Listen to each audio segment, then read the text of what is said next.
Desde la Unidad de Responsabilidad Social de la Facultad de Humanidades de la Universidad Nacional Federico Villarreal, nos complace conversar esta tarde con la arqueóloga, la magíster Ludmi Romero Núñez. Ella es docente de esta casa de estudios e investigadora sobre temas relacionados también a ese patrimonio y a nuestra herencia cultural milenaria. Hablamos de que Perú es un país de un destino turístico gastronómico. Y siempre me queda una pregunta, magíster. Los alimentos que realmente hoy están a la vanguardia de esta moda gastronómica, ¿nos vienen desde una herencia milenaria o son productos traídos con la conquista y son modernos? ¿Qué nos dices al respecto? Hay que tener en consideración que nosotros hablamos de productos ancestrales y los productos que siempre están en boga y en los grandes restaurantes tenemos nuestras papas, las papas andinas, que son propias de nuestro país, que tienen miles de años, ya que esta planta en particular ha sido domesticada justamente por los pobladores de aquí, de Perú.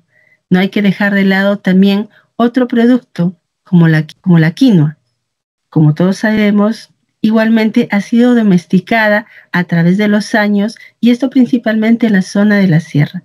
No hay que dejar de lado también otro producto bastante utilizado hasta el día de hoy en los grandes restaurantes de la yuca, que también hay registros de ellos, de la papa, de la quinoa, en las cerámicas y principalmente en las representaciones de la cultura moche, pero sin dejar de lado también culturas mucho más antiguas como de Huaca Prieta. Hablar de los alimentos definitivamente nos transporta a un pasado milenario y lo que usted nos está indicando, efectivamente, el Perú ha hecho un gran aporte a la humanidad, como es, por ejemplo, con la papa, que, dicho sea de paso, tenemos más de 3.000 variedades aquí en nuestro país. Sin embargo, hay un producto, creo que es emblemático, que es el maíz. El maíz no solamente era un producto alimenticio, sino que también estaba vinculado como divinidad, la Saramama. Sin embargo, estos alimentos desde aquellas épocas prehispánicas nos llegan hasta el día de hoy y podemos degustar en nuestras mesas. ¿Usted considera, estimada magíster, que estos alimentos, por qué se mantienen a través de tantos años de conquista, de domesticación de otras plantas? Pero ¿por qué estos alimentos originarios se mantienen vigentes en nuestras mesas de nuestros hogares? Hay que tener en cuenta que la vigencia depende principalmente de las familias. Y esto hay que recalcar que está vinculado con la figura femenina, con las madres, con las abuelas, con las bisabuelas, ya que ellas son principalmente las encargadas de la preparación de los alimentos en la familia. Y son tradiciones heredadas de madres a hijas y así sucesivamente. A pesar, como usted mencionó, de la conquista, de las invasiones, estas costumbres se han mantenido, no se han perdido porque son alimentos totalmente nutritivos y es una tradición que se ha heredado de hijas a hijas, nietos, bisnietos y se ha pasado de forma oral el conocimiento de todos estos productos. Hablar de estos alimentos, entonces, no es solamente hablar de historia, no es solamente hablar de un legado histórico, sino es hablar de una presencia viva. Y eso es lo que usted nos está comentando, debemos entender que cuando hablamos de cultura, no solamente es referirnos a elementos extraños, un poco ligados al arte o a la buena educación, sino está ligado a esa sapiencia y a ese saber, como es la domesticación de las plantas, que hoy día todavía lo degustamos en nuestras mesas, y hoy eso nos engrandece y nos pone al Perú en la ventana del mundo para poder degustar estas exquisiteces. Por eso creo que podemos entender que los alimentos también son parte de nuestra identidad y parte de nuestro patrimonio cultural. En ese sentido, magíster, ¿podría comentarnos qué alimentos o algunos alimentos que se han encontrado evidencias arqueológicas en ceramios y que hoy día podemos encontrarlos en los mercados? ¿Podría mencionarnos algunos? Así es, uno de los más antiguos tenemos en Huaca Prieta, la representación en una cerámica de la chirimoya, que hoy en día se sigue consumiendo. Lo encontramos en los diferentes mercados, no solamente en los mercados populares, como podría decirse, sino también en los grandes mercados industriales, como el metro, vea, ¿no?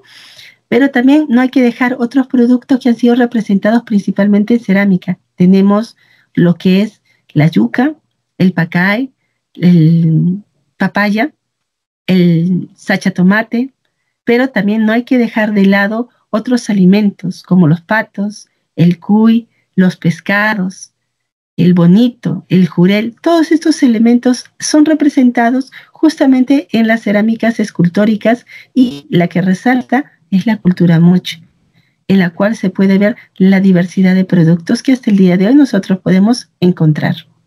Y es interesante lo que usted dice, y en la cultura moche, por ejemplo, tenemos que hasta el día de hoy se conservan los famosos caballitos de totora, que eran utilizados por esta cultura, por ejemplo, para abastecerse de elementos del mar, donde eran los peces, que efectivamente usted lo hace muy bien referencia, también los moluscos, crustáceos y las algas. Entonces vamos a darnos cuenta que la alimentación estaba muy vinculada a la biomasa del Océano Pacífico, que era un lugar y es uno de los lugares donde debemos preservar todos los peruanos. Y el Estado debe prestar fundamentalmente una atención principal para evitar normar y regular el uso indiscriminado de las especies de este mar.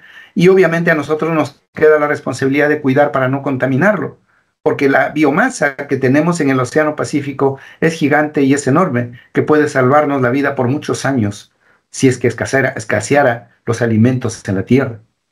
En ese sentido, podemos entender que eso es parte que era conocido ya por nuestras culturas.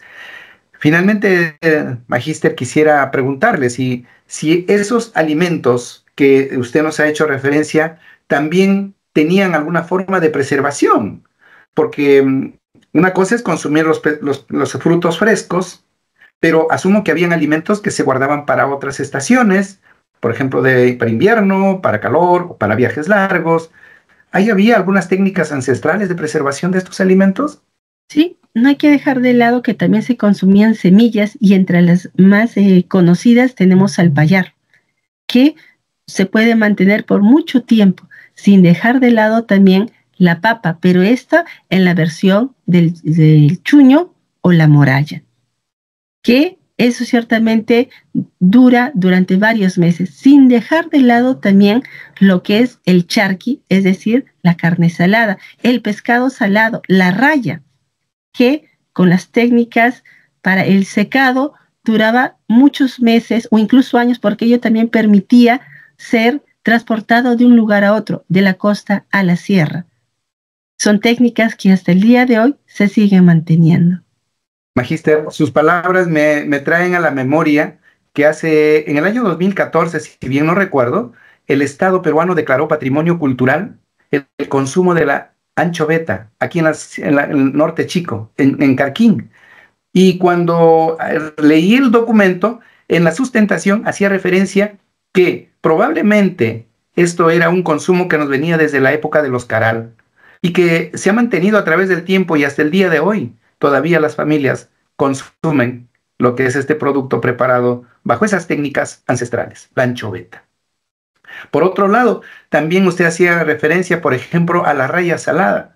Si nosotros visitamos el norte, hace poco estuve por Lambayeque, luego estuve visitando Muchumi y también estuve por Pacora, y en estos lugares, por ejemplo, pude degustar la raya salada.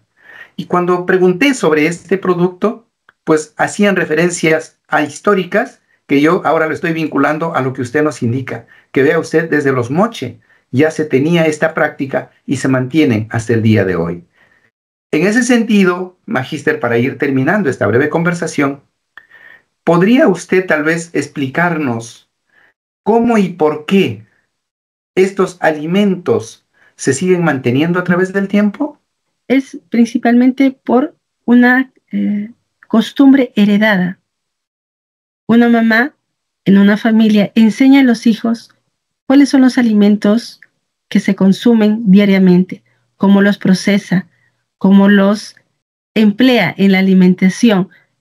La mamá es el punto focal en la cual va a difundir esta información de cómo se debe comprar, en qué momento, cómo procesarlo, en qué temporada del año es la más adecuada para conseguir estos productos y empezar su proceso de salado, su proceso de cortar, su proceso de llevarlo a lo que son los depósitos de bajas temperaturas para mantener. Recuerde que en la sierra hay lo que son los denominados tambos, y esto principalmente se ubican en las partes altas para aprovechar las temperaturas bajas que permiten justamente mantenerlos, es decir, digamos, una refrigeración o un refrigerador natural que ya desde las antiguas culturas conocían su proceso.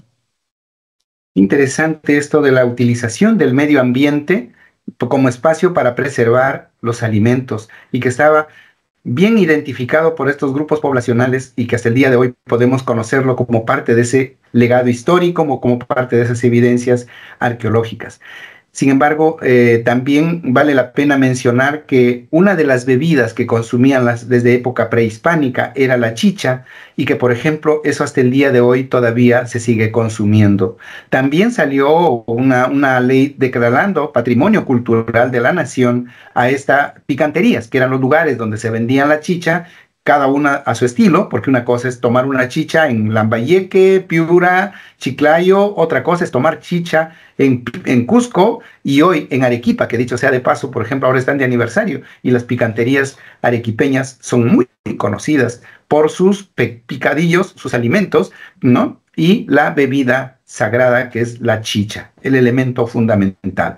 En ese sentido, creo que nuestra historia no es una historia congelada. La arqueología no es solamente mirar un resto petrificado, o tal vez como una evidencia que está ahí congelada en el tiempo, sino hay que entender que estos elementos son para entender el presente y proyectarnos hacia el futuro. Creo que con lo que usted nos ha evidenciado, Magíster, nos deja un claro mensaje: que conocer, utilizar y preservar nuestros alimentos prehispánicos, que están vigentes hasta el día de hoy, pueden ayudarnos a garantizar una mejor calidad de alimentación, nutrición a nuestra sociedad, para combatir tantos males que tenemos, como es la anemia y la desnutrición. No sé si usted tiene que agregar algo adicional, Magíster. Solamente señalar que los productos prehispánicos los podemos encontrar en cualquier parte de nuestros mercados, solamente que las personas no saben que están consumiendo productos milenarios. Es simplemente difundir esta información entre ellos. Muchas gracias, Magíster, y esperamos seguir conversando con usted. Muy amable.